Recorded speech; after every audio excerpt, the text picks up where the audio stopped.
And good afternoon, everyone. This is Brenda Rogers from Quintessence Health, and I have with me Soulla Chamberlain, and we're going to chat very briefly about our upcoming talk on food and food as medicine, food as passion, food as love, food as so many things. Next week, Wednesday, the 5th of August.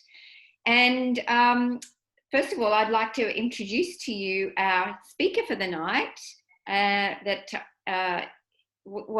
going to do the practical things. I'm doing a little bit of theory, so it's a wonderful joint effort. And Soulla is the owner, the founder of Star Anise Organics and Organic Whole Foods. She's also the owner of the Bronte Broth Bar and Larder, which I'm really looking forward to seeing next week as well as a whole and real foods educator, and through the Weston Price Foundation Principles, which is what our event is largely about.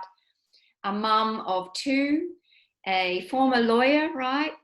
And if I've left anything out, then please, over to you, Soulla. I also do some health coaching, public speaking, wellness blogging, just really passionate about sharing what I know on my social media pages and educating women about real food and how to basically kick the chemicals in their life in order to lead a less toxic and more nourishing and more conscious life in all areas of their life, but really starting in their home, because I believe vibrant health starts in the home. It's the only environment we can control, and it's the environment where we're spending the vast amount of our time. Especially these days, right? Absolutely right, yeah.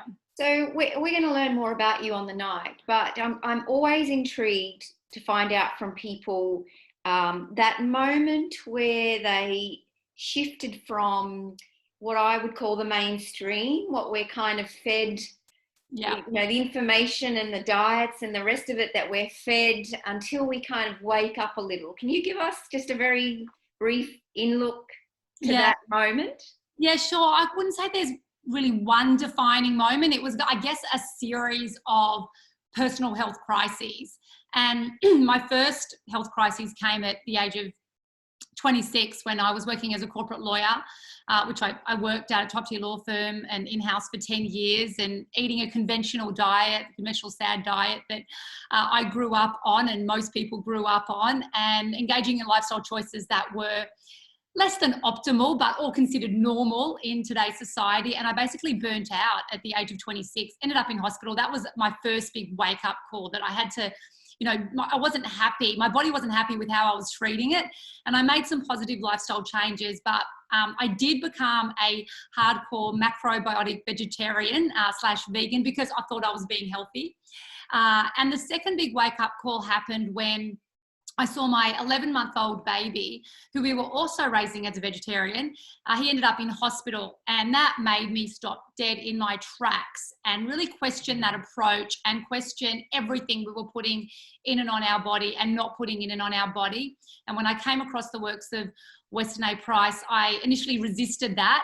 And then out of sheer desperation, I started cooking and eating nutrient-dense traditional whole foods. Never intended to start a business. It was just simply to heal myself and my little family.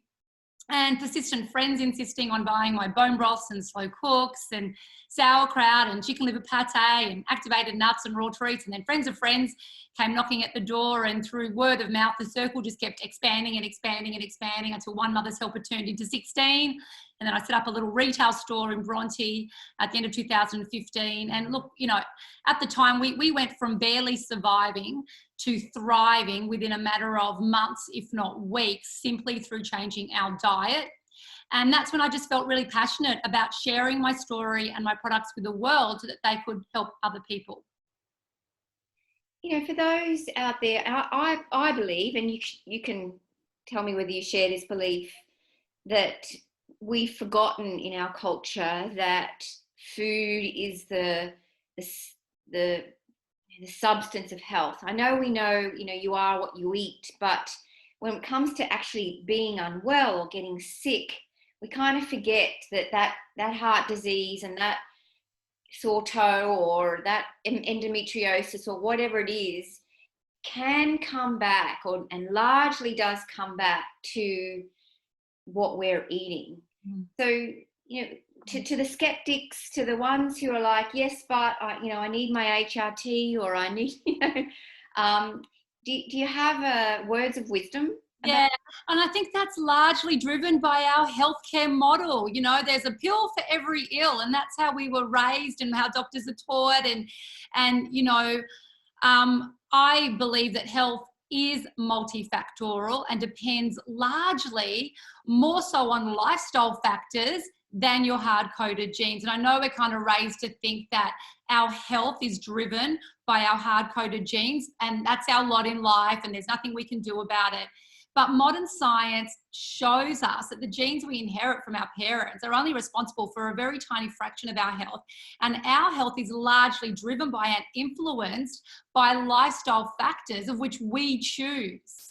And the two broad categories of lifestyle factors are nourishment in all its guises, both tangible and intangible. And of course, micronutrients, vitamins and minerals are at the forefront of that, and reducing toxicity. And all illness and disease really stems back to either suboptimal nutrition or toxic overload. Too many toxins, be they dietary toxins, environmental toxins, or toxins that the body manufactures when it's under stress.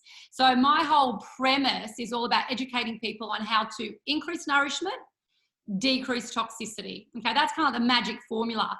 And then we kind of unpack those two broad lifestyle factors into what I call the 8 pillars or 8 foundations of health.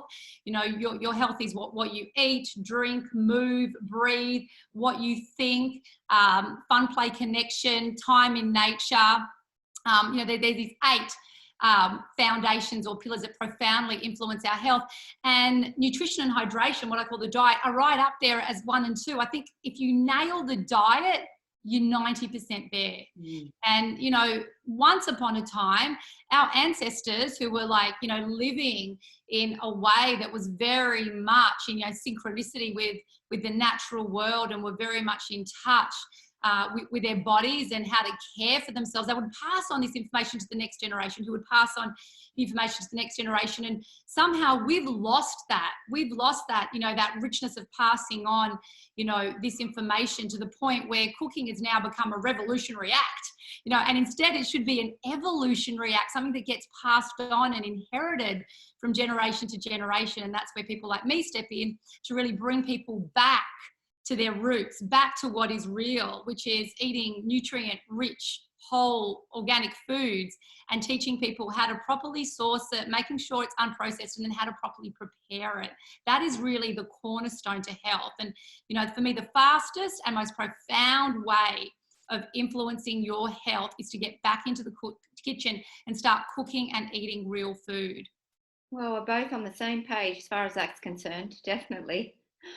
So tell us a little bit about Wednesday night. What are you going to be sharing with us on Wednesday night? Yeah, I thought we'd make a bone broth together, because that's one of what I call the foundational foods. And then with that bone broth, I'll show you how you can incorporate that into your diet and your family's meals. And one way of doing that is through long slow cooked casseroles. So then we'll make a casserole with that. So bone broth, I think if you can really master how to make a good bone broth and how to make a good slow cooked meal, that's an amazing start. It certainly is. And there's efficiencies that you can build in there as well to make it very simple and doable and easy for the modern woman who doesn't have a lot of time spare on her hands. So, well, the rest, you're going to have to come, audience, you're going to have to come and see Wednesday night when this dynamic interaction occurs between Soulla and I as we go through some of the hints and tips and answer your questions. So we've got a team working with us. They will be summarising key points in the chat for you, and they'll also be recording your questions so that we have time at the end for Q&A and to maybe drill down in a little bit of detail on something, or you might mention something, Soulla, and people might say, oh, what did she say, or what is that website again, or whatever whatever. So you get really great value. Any final words about coming along, about the opportunities that are out there for people to learn about this that you'd like to encourage or mention, Soulla? Yeah, I'm just really looking forward to seeing everyone on Wednesday night. I'm looking forward to sharing what I know and to, imparting some wisdom and just giving you some tools, practical tools on how you can really nourish your family with these two, what I call whole food staples that every modern woman needs to bring back to the modern table. And we're here to help you do that. Yeah, and I'm very honoured to be doing this with the Western A Price Foundation, because this is really the organisation that pivotally changed my health and hence my life. Yeah. So it's a real honour and privilege to be working with you, Brenda, and with the Western A Price Foundation. Yeah, thank you, Soulla. All right, well, let's wrap it up there. Thank you, everyone, and we'll see you next time. I'm going to stop.